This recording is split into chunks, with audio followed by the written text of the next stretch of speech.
Praise the Lord. मेरा नाम महेश है और आज हम परमेश्वर के वचन से सीखेंगे कि हमें ना खुद को चेक करना है कि क्या हमारे जीवन में पवित्र आत्मा के फल दिखाई देते हैं या नहीं देते हैं। तो हमें वो बाइबल के वचनों से सीखेंगे। हम पहले देखेंगे कि पवित्र आत्मा के फल कौन कौन से हैं, फिर हमने देखना कि क्या ये चीज़ें हमारे जीवनों में दिखाई दे रही हैं या नहीं दे रही हैं। तो हम वचन से ही सीखेंगे। एक हम वचन पढ़ेंगे, पहला कुरिन्थियों 12 अध्याय, इसका 3 नंबर वर्ष। यहाँ पे क्या लिखा है, इसलिए मैं तुम्हें चेतावनी देता हूं कि जो कोई परमेश्वर की आत्मा की अगुवाई से बोलता है वह नहीं कहता है कि यीशु श्रापित है, और ना कोई पवित्र आत्मा के बिना कह सकता है कि यीशु प्रभु है। अब ये वचन उन लोगों के लिए है, हर उस विश्वासी के लिए ये लाइन है जो बंदा यीशु मसीह को अपना परमेश्वर मानता है, यीशु मसीह को बोलता है कि वो मेरा प्रभु है, वो मेरा परमेश्वर है।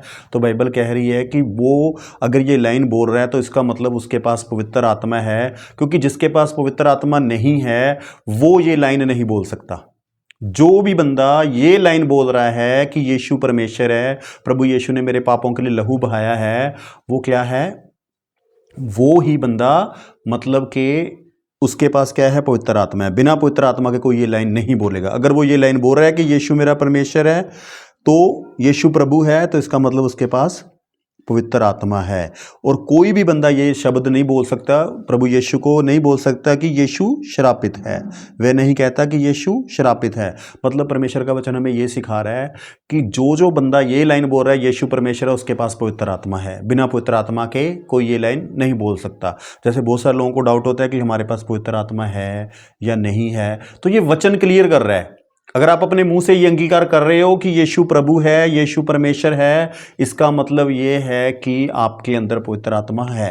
अब हर विश्वासी को पहले ये लाइन समझनी है कि हमारे पास पवित्र आत्मा है। अब आगे देखेंगे, आगे पवित्र आत्मा के फलों के बारे में भी हम बात करेंगे। उसके बाद हम एक चीज पढ़ेंगे, पवित्र आत्मा के बारे में थोड़ा और समझेंगे। यूहन्ना 14 का 15 से 17।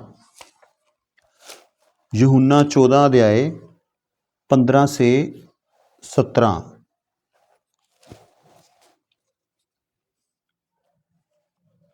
यहाँ पे ना प्रभु यीशु मसीह ने वादा किया है, यहाँ पवित्र आत्मा के बारे में इंफॉर्मेशन है, तो हम वो पढ़ेंगे। यदि तुम मुझसे प्रेम रखते हो तो मेरी आज्ञाओं को मानोगे। मैं पिता से विनती करूंगा और वह तुम्हें एक और सहायक देगा कि वह सर्वदा तुम्हारे साथ रहे, अर्थात सत्य का आत्मा, जिसे संसार ग्रहण नहीं कर सकता, क्योंकि वह ना उसे देखता है और ना उसे जानता है। तुम उसे जानते हो क्योंकि वह तुम्हारे साथ रहता है और वह तुम में होगा। ये लाइनें ना प्रभु यीशु मसीह ने बोली हैं। जब प्रभु यीशु मसीह धरती पे थे तो उन्होंने ये हमारे से वादा किया था। वादा क्या किया था? पहले प्रभु ने कहा कि अगर आप मेरे से प्रेम करते हो तो उसकी पहली कंडीशन क्या है कि आप क्या करोगे, मेरी आज्ञाओं को मानोगे। मतलब जो मेरे वचन है आप उनके ऊपर चलोगे। तो हमें क्या करना है, उनके वचनों के ऊपर चलना है। क्यों चलना है? क्योंकि प्रभु की कंडीशन है कि अगर आप मेरे से प्रेम करते हो तो मेरे वचनों को मानो। ये निशानी है कि आप उससे वचनों को मान रहे हो, कि आप यीशु से प्रेम करते हो। मैं पिता से विनती करूंगा और वह तुम्हें एक और सहायक देगा, वह सर्वदा तुम्हारे साथ रहेगा। प्रभु ने कहा मैं पिता से विनती करूंगा और वो तुम्हें परमेश्वर क्या देगा, पवित्र आत्मा देगा, जो सदा ही तुम्हारे साथ रहेगा। देखो, इस बात के ऊपर हमें विश्वास करना है, क्योंकि ये प्रभु यीशु ने बोला है कि मैं तुम्हें पवित्र आत्मा दूंगा और तुम्हारे साथ रहेगा। पहले हमने पढ़ा था ना, अगर हमने बोल दिया यीशु परमेश्वर है तो इसका मतलब हमारे अंदर पवित्र आत्मा है। अब आगे प्रभु कह रहे हैं कि मैं पवित्र आत्मा दूंगा, वो तुम्हारे साथ रहेगा। तो हमने विश्वास करना है कि पवित्र आत्मा हमारे साथ है। क्यों? क्योंकि यीशु मसीह ने बोला है कि मैं पिता से विनती करूंगा, वो तुम्हें पवित्र आत्मा देगा और वो तुम्हारे साथ रहेगा। और उसके बाद क्या है, आगे प्रभु ने क्या बोला कि ये जो सत्य का आत्मा है इसे संसार के लोग ग्रहण नहीं कर सकते। यानी जो लोग यीशु मसीह को नहीं जानते वो इसे ग्रहण नहीं कर सकते, क्योंकि उनको जानकारी नहीं है, उनको इन वचनों के बारे में नहीं पता है, उनको नॉलेज नहीं है। तो वो लोग पवित्र आत्मा को ग्रहण नहीं कर सकते, क्योंकि वह ना उसे देखता है और ना उसे जानता है। तुम उसे जानते हो क्योंकि वह तुम्हारे साथ रहता है और वह तुम में होगा। प्रभु ने कहा कि पवित्र आत्मा तो आपके साथ में रहेगा और वो तुम में होगा, मतलब पवित्र आत्मा हमारे अंदर होगा। तो हमें इस वचन के ऊपर विश्वास करना है, इसके ऊपर यकीन करना है कि हमारे पास पवित्र आत्मा है। इस बात को हमें विश्वास करना है। देखो, जब तक आप विश्वास नहीं ना करोगे तब तक जीवन में ग्रोथ नहीं आने के लिए। हमें ना छोटे छोटे विश्वास करने स्टार्ट करने कि हाँ मेरे पास पवित्र आत्मा है। अपने आप को बोलना पड़ेगा कि हाँ मेरे पास पवित्र आत्मा है। बहुत सारे लोग देखो आपको बोलेंगे कि नहीं है, जब वचन नहीं बोलता। वचन तो कह रहा है कि जिसने बोल दिया यीशु परमेश्वर है, उसके पास पवित्र आत्मा है। अगर आप मुंह से ये अंगीकार कर चुके हो, आप मानते हो कि यीशु मसीह परमेश्वर है, तो आपके साथ पवित्र आत्मा है, वो आपके साथ ही है, वो आपके अंदर ही रहता है जी। उसके बाद हम पढ़ेंगे जी 14 का 26, 27 और 28। यहाँ पे क्या लिखा है? 26 में क्या लिखा है? परंतु सहायक अर्थात पवित्र आत्मा जिसे पिता मेरे नाम से भेजेगा, वह तुम्हें सब बातें सिखाएगा और जो कुछ मैंने तुमसे कहा है वह सब तुम्हें स्मरण कराएगा। प्रभु कह रहे जो मैं पवित्र आत्मा मतलब प्रभु जो हमें देंगे, वो जिस अपने नाम से भेजेंगे, वो उस पवित्र आत्मा का काम क्या है? हमें सारी बातें सिखानी और हमें परमेश्वर की बातों को क्या करना? स्मरण करवाना। हमें ये बात समझनी पड़ेगी, पवित्र आत्मा का काम समझना पड़ेगा। पवित्र आत्मा का काम क्या है? हमें परमेश्वर की बातों को सिखाना। मतलब कि पवित्र आत्मा एक सिखाने का काम कौन करता है? टीचर। पवित्र आत्मा हमारा एक टीचर है जो हमें बाइबल की बातें, प्रभु की बातें हमें सिखाएगा। और उसके बाद पवित्र आत्मा क्या काम है? और जो कुछ मैंने तुमसे कहा है वह सब तुम्हें स्मरण करवाएगा। मतलब जो बाइबल की शिक्षा प्रभु ने दी है, पवित्र आत्मा आपको उन बातों को स्मरण करवाएगा, क्योंकि वो आपके साथ में रहता है। जब आप जीवन में कुछ भी डिसीजन ले रहे हो तो परमेश्वर का वचन आपके सामने आएगा, आपके मन में विचार आएगा। वो कहाँ से आ रहा है? पवित्र आत्मा की ओर से आ रहा है। पवित्र आत्मा आपको स्मरण करवा रहा है। उसके बाद प्रभु ने कहा है, मैं तुम्हें शांति दिए जाता हूं, अपनी शांति तुम्हें देता हूं, जैसे संसार देता है मैं तुम्हें नहीं देता। तुम्हारा मन व्याकुल ना हो और ना डरे। प्रभु ने कहा मैं क्या दे रहा हूं? आपको शांति दिए जाता हूं।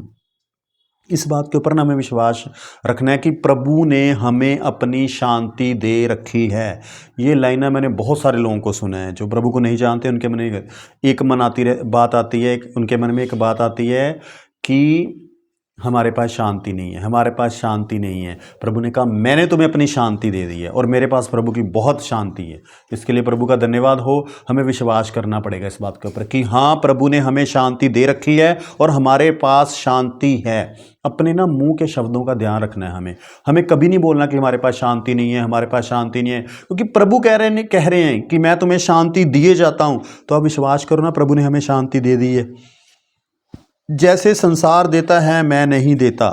प्रभु का एक शांति ना संसार से भी मिलती है। हमें आनंद मिलता है, कुछ हम कर संसार की चीज से हमें थोड़े समय के लिए तो वो शांति रहती है, लेकिन बाद में फिर वो चली जाती है। लेकिन जो पवित्र आत्मा प्रभु ने हमें दे रखा है, प्रभु की शांति हमारे पास है, जो प्रभु की ओर से हमें शांति मिली हुई है ना, वो सदा ही हमारे साथ रहेगी। वो 24 घंटे रहेगी, हर दिन रहेगी, जब तक हम धरती पे जिंदा हैं तब तक रहेगी। लेकिन हमें विश्वास करना पड़ेगा कि हाँ प्रभु आपने हमें ये शांति दे रखी है। तुम्हारा मन व्याकुल ना हो और ना डरे। देखो प्रभु ने हमें क्लियर बता दिया कि ना हमारा मन व्याकुल होना चाहिए, ना हमें चिंता करनी है, ना हमें डरना है। हमें डरना भी नहीं है। जब जब मन डराए तो ये वचन याद करवाना है कि प्रभु ने कहा है डरना नहीं है। जब जब चिंता हो, प्रभु ने कहा व्याकुल नहीं होना, चिंता नहीं करनी, तो ये हमें ना खुद से ये बातें बोलनी पड़ेंगी। जब आप ये बात बोलोगे ना, तभी ही हमारे जीवन में ग्रोथ आएगी और हमारा रिश्ता प्रभु यीशु के साथ और स्ट्रांग हो पाएगा। आगे लिखा जी, तुमने सुना है कि मैंने तुमसे कहा है मैं जाता हूं और तुम्हारे पास फिर आऊंगा। यदि तुम मुझसे प्रेम रखते हो तो इस बात से आनंदित होते कि मैं पिता के पास जाता हूं, क्योंकि पिता मुझसे बड़ा है। प्रभु ने कहा कि मैं दोबारा फिर तुम्हारे पास आऊँगा। देखो पहले प्रभु हमारे पास आए, यीशु मसीह शरीर के रूप में आए, तो फिर उन्होंने वादा किया कि अब मैं किसको भेजूंगा? अपना आत्मा, पवित्र आत्मा भेजूंगा।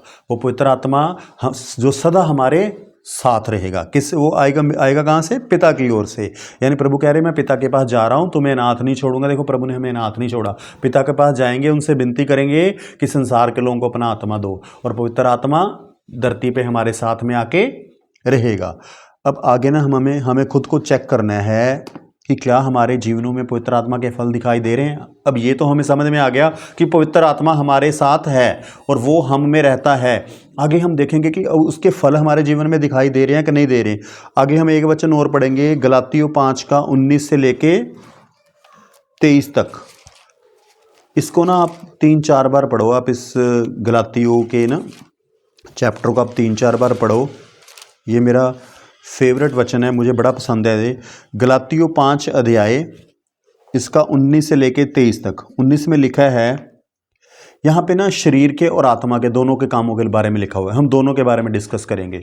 ये आपकी चेकिंग है, हमें खुद अपने जीवन को चेक करना है। हमें देखना है कि इनमें से कौन सी चीज़ें हमारे जीवन में हैं और कौन सी चीज़ें हमारे जीवन में नहीं हैं। शरीर के काम तो प्रगट हैं, अर्थात व्यभिचार, गंदे काम, लुच्चपन। अब शरीर के काम कौन से हैं? व्यभिचार वाला पाप है एक तो। अगर किसी के बंदे के जीवन में व्यभिचार वाला पाप है तो ये परमेश्वर कहता है ये शरीर का काम है। हमें देखना है कि ये व्यभिचार वाला पाप तो नहीं हमारे जीवन में है। अगर है तो हमें प्रभु से माफ़ी मांगनी है, प्रभु से मदद मांगनी है। बाइबल में लिखा है व्यभिचार करने वाले लोग परमेश्वर के राज्य के वारिस नहीं होंगे। हमें खुद को बार बार इस बात को याद करवाना है। देखो जीते जी हमारे पास ऑप्शन है। अगर व्यभिचार वाला पाप हो गया, प्रभु से माफ़ी मांगो और इस पाप से निकलो और दोबारा ये पाप ना हो। ठीक है ना, ऐसा करना है। अगर हम उसमें बने रह गए फिर हमारी आत्मा स्वर्ग में नहीं जा सकती। लेकिन अगर हम माफ़ी मांग के निकल जाते हैं तो हम बच जाएंगे। परमेश्वर ने रास्ता रखा है और प्रभु से मदद मांगनी है कि इस पाप से हम निकले। तो व्यभिचार वाला पाप हमारे जीवन में नहीं होना चाहिए। इस बात का हमें ध्यान रखना है। देखो ऐसे लोगों से की बातें मत सुनो जो व्यभिचार वाले पाप में ना, उनके साथ संगति मत करो। हमें बड़ा ध्यान रखना पड़ेगा किसके साथ संगति करनी है, किसके साथ नहीं करनी है। अगर कोई भी व्यभिचार वाली बातें करता है तो उससे भागो। बाइबल में लिखा है व्यभिचार वाले पाप से भागो। ये इतना पावरफुल पाप है, अगर आप इनकी बातें भी सुनने लग गए ना तो आप फंस जाओगे। अगर आपने यूट्यूब पे, इंस्टाग्राम पे, फेसबुक पे व्यभिचार वाली बातें भी सुन ली ना तो ये आपको खींच के ले जाएगा और इस पाप में फंसा देगा। तो इसलिए वहां पे भी हमें ध्यान रखना है। कोई भी ऐसा मतलब कोई भी शॉर्ट वीडियो हो, कोई भी ऐसा मैसेज हो जो व्यभिचार वाले पाप से लिंक हो, उसको मत सुनो। हमें ध्यान रखना पड़ेगा जी, अपने मन का, आंखों का, कानों का हमें ध्यान रखना पड़ेगा। उसके बाद क्या है? गंदे काम, लुच्चपन। देखो कोई भी ऐसा काम जो हमारा वचन अलाउ नहीं करता, जो वचन कहता है ये काम नहीं करना, हमें वो नहीं करना है। प्रभु से मदद मांगनी है। देखो पवित्र आत्मा हमारे साथ में है तो हमें मदद मांगनी है कि पवित्र आत्मा हमारी मदद करो ताकि हमसे ये गलती ना हो। उसके बाद आगे लिखा हुआ है जी, मूर्ति पूजा, टोना, बैर, झगड़ा, ईर्खा, क्रोध, विरोध, फूट, विधर्म, डा, मतवालापन, लीला क्रीड़ा और इनके जैसे और काम। ये जो सारी मैंने बातें बोली ना, ये सारे शरीर के काम हैं। अब मूर्ति पूजा को समझते। मूर्ति पूजा क्या है?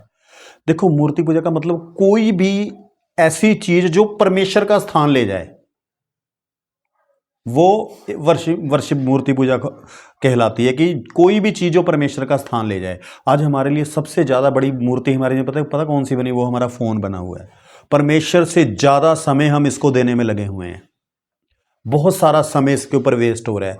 इससे कम करो, इसमें से निकलो, इसमें ज़्यादा समय मत दो। शॉर्ट वीडियो देखनी बंद करो बेकार की। प्रभु के वचनों वाली सुन लो, वो भी लिमिट में। आधा घंटा 1 घंटा सुन लो, बहुत है। सारे दिन का 1 घंटा दे दो, ठीक है। लेकिन ज़्यादा समय आप फ़ोन के ऊपर नहीं रहो। अगर आप ज़्यादा समय फ़ोन को दे दिए, जो आपका दिमाग है ना, ये काम करना बंद कर देगा, ये डल हो जाएगा। ये इसको बस फ़ोन ही, फिर ये ऐसा मतलब है ना जैसे नशे वाला पाप है, सेम ऐसा ही मतलब ये एडिक्शन है एक हमारे जीवन में। तो प्रार्थना करके हमें इसमें से निकलना है। मैं भी निकला हूँ इसमें से। ऐसा नहीं है कि मैंने भी बहुत समय वेस्ट किया इसमें, पर धीरे धीरे प्रभु ने एक दिन मेरे से बात करी। कहता ये जो तू देख रहा है, तू इसमें क्या बदलाव कर लेगा देख के? क्योंकि बदलाव आ जाएगा। मैंने कहा नहीं। फिर कहता देखना बंद कर, तू प्रार्थना कर, देख मत इन चीज़ों को, छोड़ दे इनको। वो दिन और आज का दिन मैंने कम कर दी, वीडियो देखनी कम कर दी। मैं देखता हूँ, मैं नॉलेज वाली वीडियो देखता हूँ जिससे मेरे जीवन में ग्रोथ आए। आप कोई बिजनेस कर रहे हो, कोई आप जॉब कर रहे हो, उसके रिलेटेड आप वीडियो देखो, लेकिन वो भी लिमिट में। 30 मिनट, 1 घंटा, 2 घंटे, बस उससे ज़्यादा मत देखो। तो धीरे धीरे इससे निकलो। उसके बाद आगे टोना। देखो जादू टोने करने वाला अगर कोई बंदा है तो वो शरीर का काम कर रहा है। और बैर, दूसरों से बैर रखना। अगर ये चीज़ है ना तो प्रभु से मदद मांगनी है कि प्रभु हम दूसरों से बैर ना कर सके। झगड़ा नहीं करना किसी के साथ, ईर्खा नहीं करनी, क्रोध नहीं करना। ये जो झगड़े वाला है ना, ये भी शरीर का काम है, बाइबल कहती। तो झगड़ा, लड़ाई झगड़ा हमें नहीं करना। लोग हमसे लड़ने भी आएंगे तो भी हमें नहीं लड़ना है। देखो शैतान तो चाहता कि लड़ो उससे, तुम लड़ो और हमारा नुकसान हो। देखो लड़के फ़ायदा क्या होगा? मान लो आप लड़ाई कर रहे हो किसी के साथ, अगर उसने आपको मारा, आपका कोई नुकसान हो गया तो हमारा नुकसान है। अगर हमने उसको मान लो मारा या लड़ाई झगड़ा किया, उसका कुछ नुकसान हो गया तो भी हमारा ही नुकसान है है ना, फिर प्रॉब्लम हो जाएगी, फिर उसके ऊपर लड़ाई झगड़ा होगा, फिर पुलिस चौकी में जाएंगे, हॉस्पिटल जाएंगे, कितना पैसा लग जाएगा। इसलिए किनारा कर लो। बाइबल में प्रभु यीशु ने कहा अगर लोग तुम्हें सताएं तो वहां से भाग जाना। प्रभु ने ये नहीं कहा तुम उसका सामना करो, तुम भी लड़ो। प्रभु ने कहा तुम भाग जाना वहां से। तो वहां से निकलो, किसी लड़ाई झगड़ा करने की जरूरत ही नहीं है, अपनी शांति बना के रखो। उसके बाद झगड़ा करेंगे, हमारे परिवार को प्रॉब्लम आने वाली है, परिवार में फिर उनके ऊपर भी इसका दिखेगा, असर दिखेगा। तो हमें ध्यान रखना है, लड़ाई झगड़ा नहीं करना, बैर नहीं करना, किसी से ईर्खा नहीं करनी है, किसी से अपना कंपैरिजन नहीं करना है। आप जैसे हो आप परफेक्ट हो, आपने लोगों जैसा नहीं बनना। परमेश्वर ने आपको धरती पे इसलिए नहीं भेजा कि उसके जैसा बनना है। जो प्रभु ने आपको टैलेंट देके भेजा है ना, आप उसका इस्तेमाल करो। प्रभु ने जो आपको टैलेंट दिया है उसको आप पूरी तरह से इस्तेमाल करो। कोई जॉब का है, कोई बिजनेस का है, जो भी आपके पास टैलेंट है प्रभु ने वो आपको दिया है, तो वैसे ही आप काम करो। दूसरे लोगों से कंपैरिजन करके जलन ईर्खा करने की बिल्कुल भी जरूरत हमें नहीं है। तो इससे हमें बचना है, क्रोध से, गुस्से से बचना है। हमारे जीवन में गुस्सा नहीं आना चाहिए। अगर आज भी हमें गुस्सा आ रहा है, क्रोध आ रहा है, इसका मतलब ये है कि हम शरीर के काम कर रहे हैं। बाइबल कहना है शरीर के काम है, जो क्रोध है। देखो ये जो गुस्सा है ना, हमें प्रभु से बोलना पड़ेगा कि प्रभु मेरी मदद करो, मेरे जीवन में से गुस्सा निकालो। अगर आप गुस्से वाले लोगों के साथ संगति करोगे ना, फिर नहीं गुस्सा जाने वाला। शांति है ना जिनके पास, उनके साथ संगति करो। अगर आप ऐसे विश्वासियों के साथ संगति कर रहे हो, ऐसे लोगों के साथ संगति कर रहे हो जिनके पास शांति है, तो धीरे धीरे आपके अंदर भी वो शांति आनी शुरू हो जाएगी। तो प्रार्थना में समय व्यतीत करो, प्रभु से मांगो, और इस गुस्से वाले पाप से हमें निकलना है। विरोध फूट विधर्म, और विरोध के चक्कर में हमें वैर विरोध वगैरह नहीं करना है। उसके बाद है डा, मतवालापन। देखो डा, हमें जलन के चक्कर में नहीं पड़ना है, हमें जलन नहीं करनी कभी। किसी से अपना कंपैरिजन मत करो, जलन मत करो। हम जैसे हैं बहुत अच्छे हैं, है ना। कुछ ये भी ना शैतान के वो हैं, आपको परेशान करने के पॉइंट हैं। वो क्या करेगा, आपका कंपैरिजन करवाएगा दूसरों के साथ।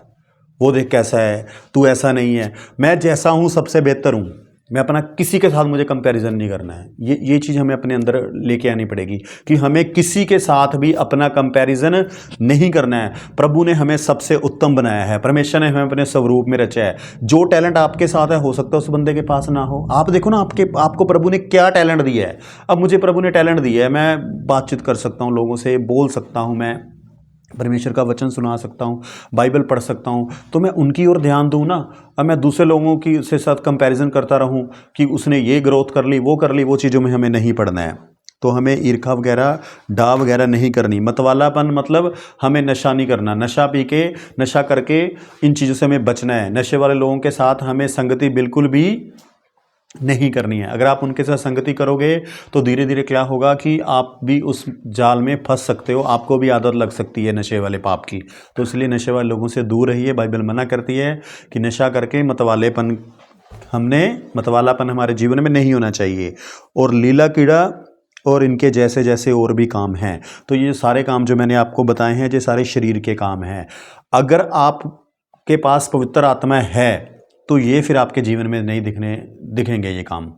जब भी ये काम करने शुरू करोगे, पवित्र आत्मा आपको स्मरण करवा देगा। थोड़ा देर पहले मैंने आपको पढ़ा था ना हमने, कि प्रभु ने कहा कि मेरा आत्मा क्या करेगा, तुम्हें वो सिखाएगा, और जो मैंने सिखाई हुई बातें तुम्हें स्मरण करवाएगा। तो हमें देखना, अगर कोई बात हमारे जीवन में है तो इनको छोड़ो। देखो, शिक्षा लेने का मतलब यही होता है हमारा कि हम अगर कुछ हम सुन रहे हैं वो बात हमारे जीवन में, तो हम उसको छोड़ दें। एक मैं उदाहरण देता हूँ, मैंने एक चीज़ आपको उदाहरण देता हूँ। मैंने ना प्रभु के सेवक से सुना था, उन्होंने बोला कि संडे वाले दिन काम नहीं करना। मेरा बिजनेस ऐसा है कि मेरे पास संडे को भी काम होता है। मैं क्या करता था, दोपहर के बाद मैं अपना काम कर लेता था। तो मैं सोचता था चलो फ्री क्या करना है, चलो चर्च लगा दी है, अब संडे वाले दिन काम कर लो। लेकिन प्रभु के सेवक ने बोला कि जो संडे की इनकम है ना, वो शैतान की ओर से आती है। कि प्रभु ने बोला 6 दिन तुम काम करो, 7वां दिन विश्राम का दिन है, तो तुम्हें विश्राम करना है। कि अगर आपको शैतान की इनकम चाहिए तो आप क्या करो, संडे वाले दिन भी काम कर लो। मैंने कहा प्रभु आज के बाद नहीं करूंगा, चाहे कुछ हो जाए। वो वाला दिन और आज वाला दिन मैंने संडे को काम नहीं करा। कभी इमरजेंसी आ गया तो चाहे मैंने कर दिया, नहीं तो 99% मैंने संडे को काम नहीं किया। प्रभु का मैंने धन्यवाद किया और सेवक की आज्ञा मानी।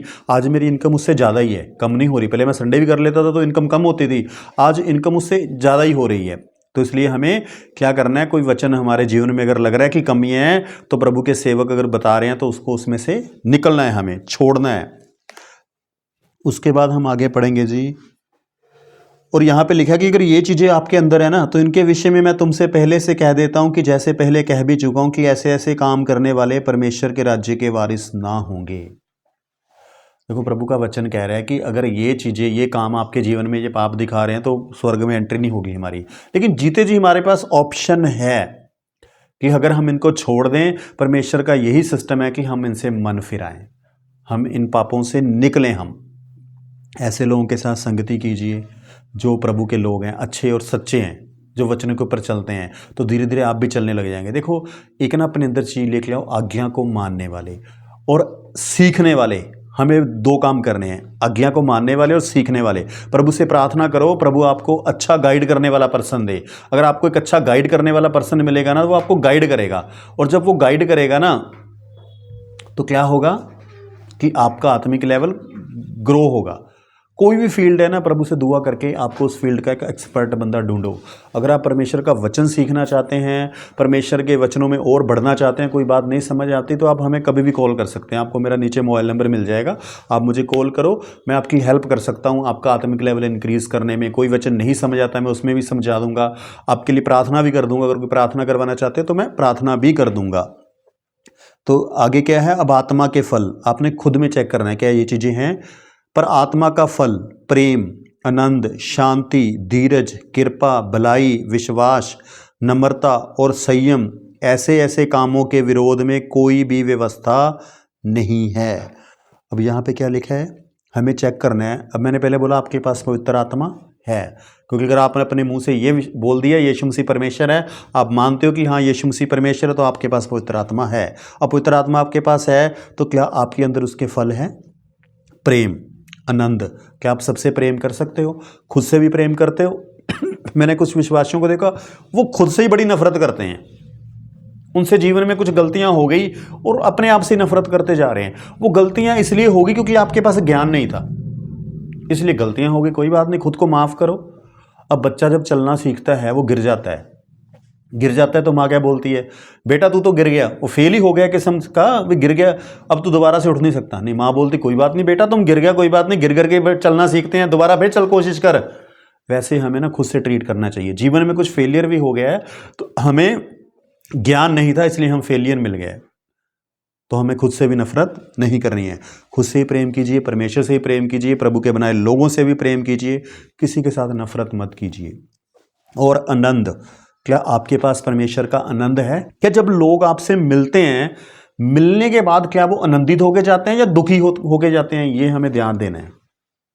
अगर तो लोग आपसे पास मिलके खुश होके जाते हैं, दोबारा से फिर उनका मिलने का दिल करता है, इसका मतलब ये है फिर तो ठीक है कि आपके पास आनंद है। जिस बंदे को आपसे मिलके आनंद आया, वो फिर दोबारा से आपसे मिलने के लिए तैयार है।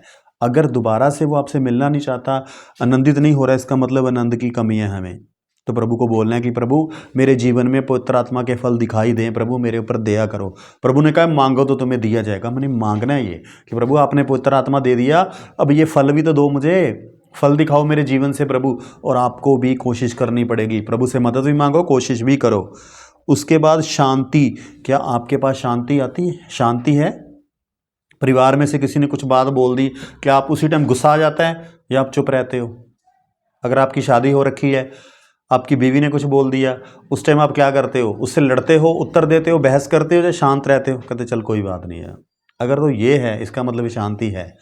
अगर बीवी ने कुछ बोल दिया, जब पति ने कुछ बोल दिया, आप भी बराबर जवाब दे रहे हो, बहस कर रहे हो, लड़ाई कर रहे हो, झगड़ा कर रहे हो, इसका मतलब आपके पास शांति नहीं है जी। नहीं है तो प्रभु से मांगो। उसके बाद धीरज, क्या आपके अंदर पेशेंस है या जल्दबाजी लगी हुई है कि बस फटाफट हो जाए, बड़ी मतलब तेजी है?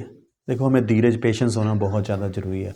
हमें कोई जल्दबाजी नहीं है, हम थोड़ा स्लो भी चलेंगे, कोई दिक्कत वाली बात नहीं है, लेकिन पेशेंस होना बहुत ज़्यादा जरूरी है।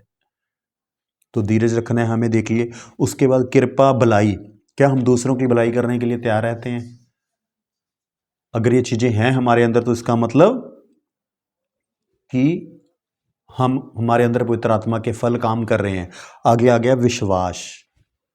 देखो ये ना बहुत पावरफुल लाइन है, विश्वास। क्या विश्वास है हमें प्रभु के ऊपर? प्रभु के वचनों के ऊपर विश्वास है?